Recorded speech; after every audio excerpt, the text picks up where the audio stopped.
말씀과 함께 24쪽을 제가 읽도록 하겠습니다. 고린도 교회는 성령의 은사가 많은 교회였습니다.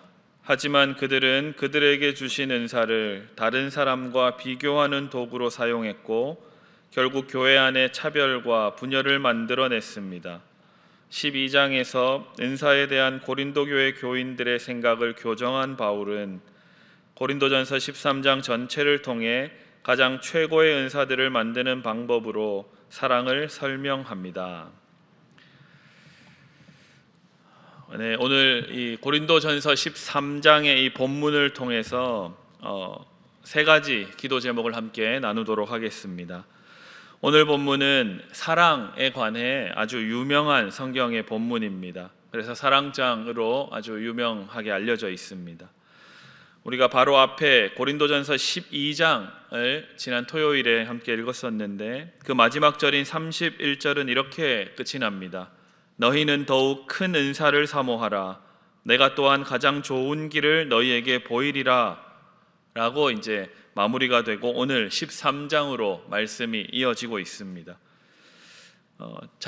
여러분이 아시는 대로 고린도 교회에 많은 은사가 있었습니다. 하지만 이 은사가 조화롭게 어우러져서 교회 공동체를 더욱 든든하게 세워간 것이 아니라 더욱 갈등과 분란을 만들어내는 그러한 대사용되기 십상이었습니다. 그래서 이 갈등과 분란이 생기자 이 사도 바울이 이 은사에 관해서 이야기하면서 은사는 서로를 더욱 섬기고 봉사하기 위해 이 은사를 사용해야 한다라고 강조했습니다. 그래서 다양한 은사 가운데 더욱 큰 은사인 사랑을 하나님께 구하고 그 사랑으로 고린도 교회가 더욱더 하나 되기를 권면하고 있는 겁니다. 이처럼 사랑도 은사 가운데 하나입니다. 하나님께서 우리에게 허락해 주셔야 우리는 사랑할 수 있고 또 사랑을 받을 수 있고 그 사랑을 함께 나눌 수 있는 겁니다. 우리의 힘과 노력으로 하는 사랑은 한계가 분명합니다. 우리가 한번 잘 생각해 보면 우리의 의지를 가지고 한순간 뜨겁게 열정적으로 그 감정에 따라 사랑을 하다가도 곧 그 사랑이 식어서 무감각해지는 경험을 여러분 다들 해보셨을 겁니다.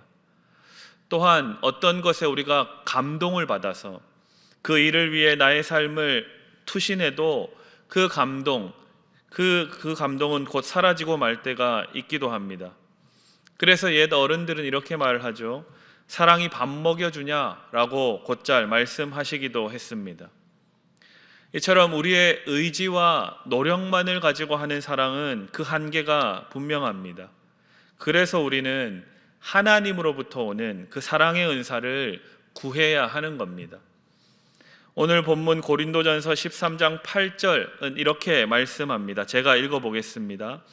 사랑은 언제까지나 떨어지지 아니하되 예언도 패하고 방언도 그치고 지식도 패하리라. 아멘.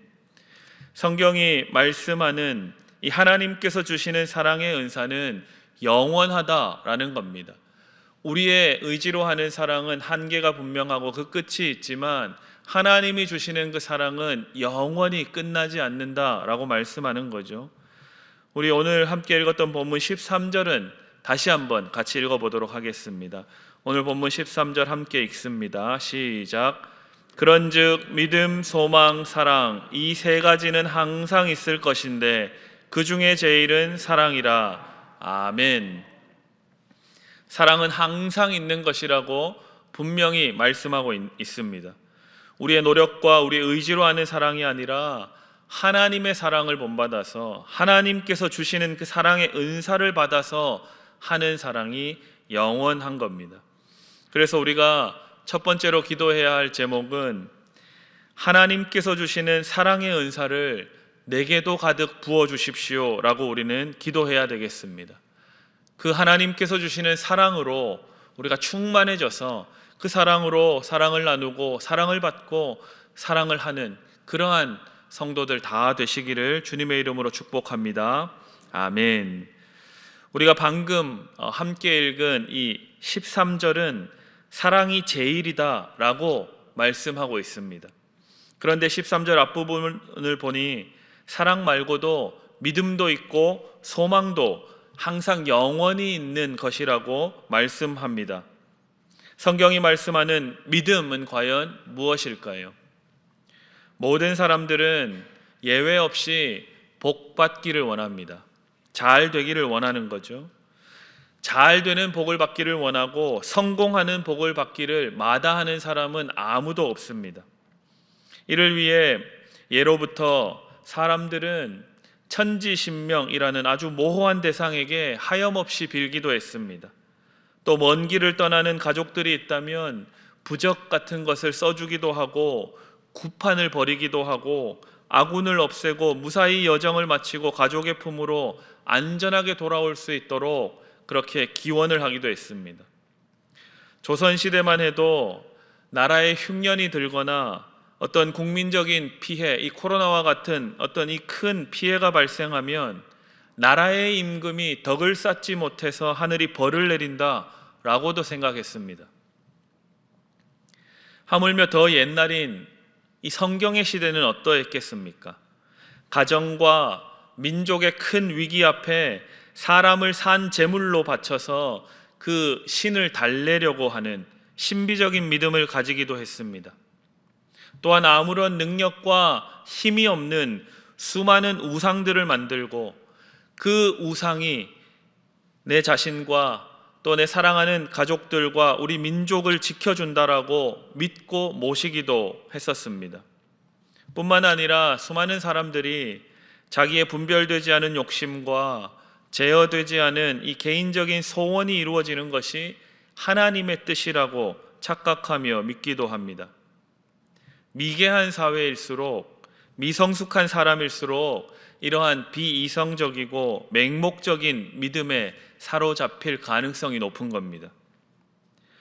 오늘날 그런데 우리도 이 옛날로부터 고대로부터 전해온 이러한 맹목적이고 신비적인 믿음의 영향에서 자유롭지 못합니다. 우리는 상식적으로 또 흔히 이렇게 쉽게 생각합니다.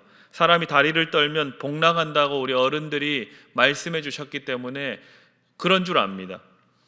그리고 이런 얘기도 하죠. 9수를 조심해야 된다라고 이야기를 하고 또 믿기도 합니다.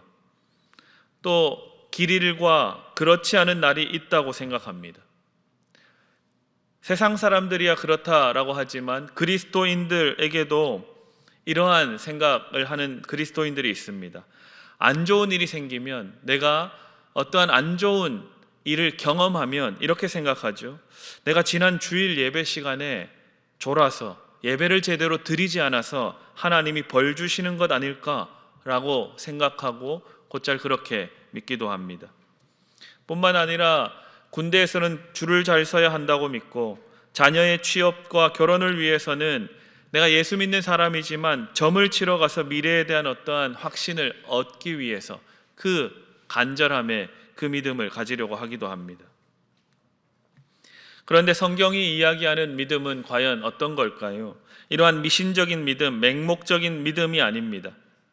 그런데 안타깝게도 오늘날 교회에도 이러한 믿음을 가지고 신앙생활을 하는 안타까운 사람들이 있습니다.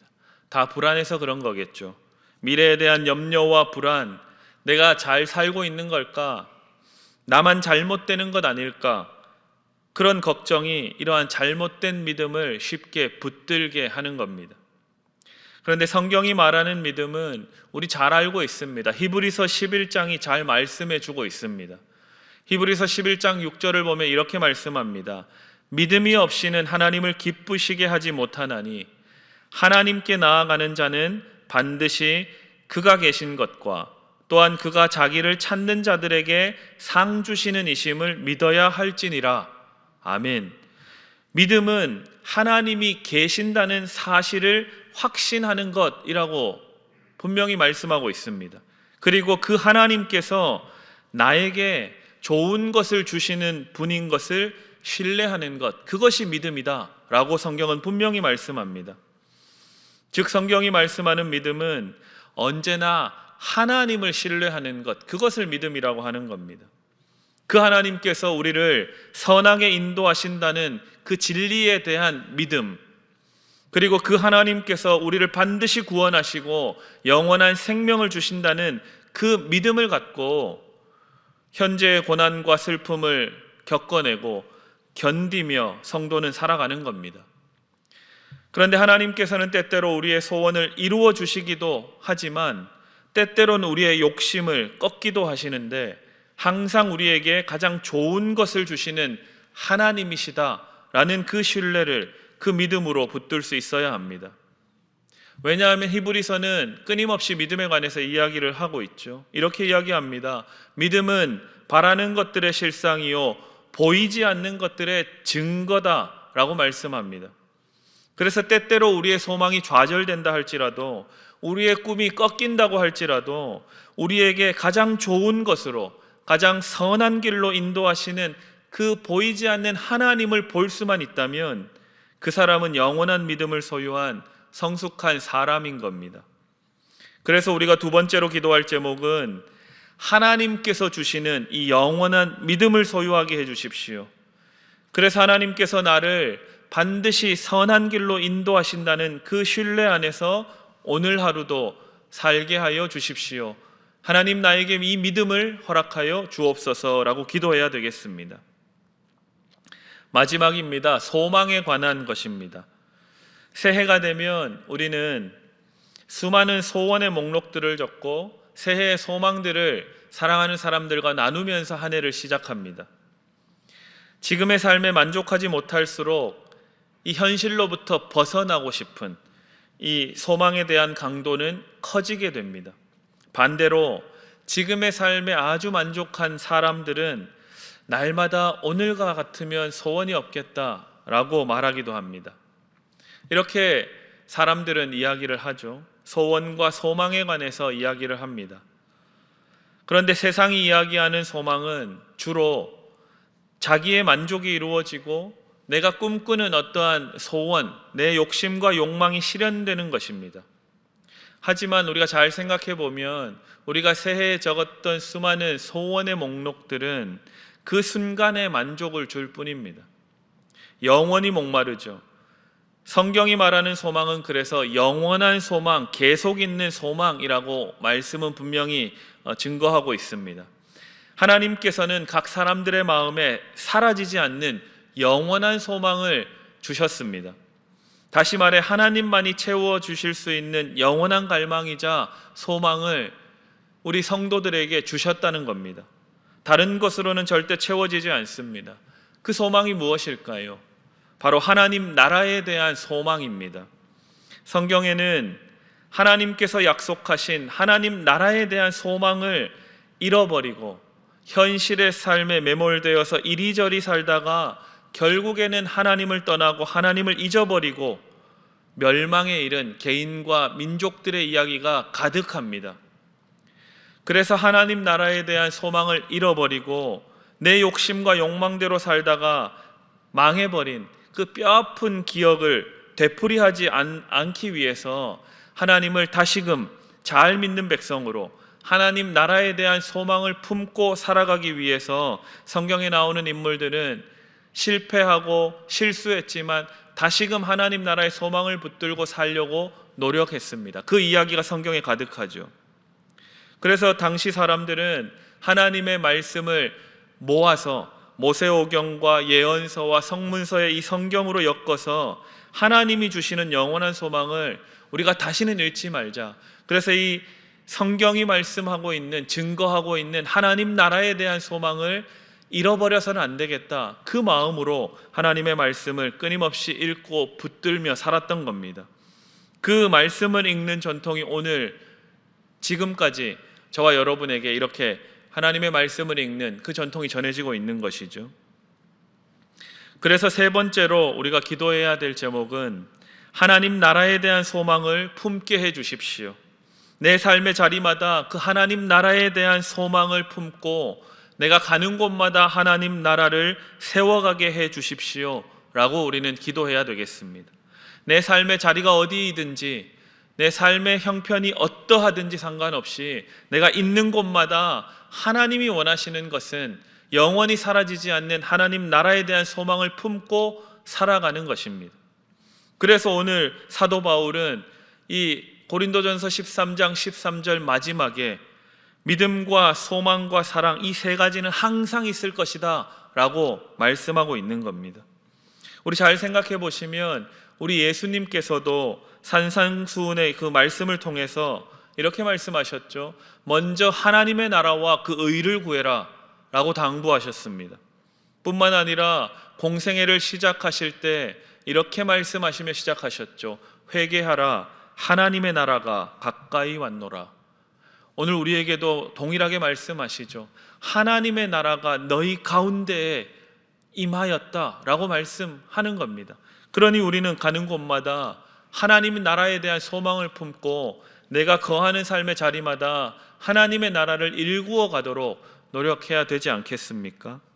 그 하나님 나라에 대한 영원한 소망을 품고 살아가시는 우리 성도 여러분 다 되시기를 주님의 이름으로 축복합니다. 아멘. 우리 말씀의 교훈 생각하면서 함께 기도하시겠습니다.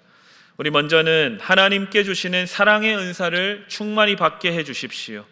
하나님이 가르쳐 주시는 그 사랑으로 사랑하고 사랑받고 사랑 나누게 하여 주십시오. 기도하시고, 두 번째로는 하나님께서 나를 언제나 선한 길로, 좋은 길로 인도하신다는 하나님에 대한 영원한 믿음, 그 믿음을 나에게 허락하여 주십시오. 기도하시고, 세 번째로는 하나님 나라에 대한 소망이 나에게 가득 차고 넘쳐서 가는 곳마다 하나님 나라를 세워가는 내가 되게 하여 주옵소서. 기도해 주시고, 우리 마지막으로는 이번 한 주간도 지켜주시고 신일교회 모든 사역 위에 은혜 내려주시고 우리 위임 목사님을 비롯한 신일의 모든 직분자들이 교회를 잘 섬기고 맡은 바 역할을 잘 감당하는 한 주간 이 사순절 잘 보내게 하여 주옵소서. 우리 다 같이 기도하시겠습니다. 주여 믿습니다. 주여 믿습니다. 주여 믿습니다.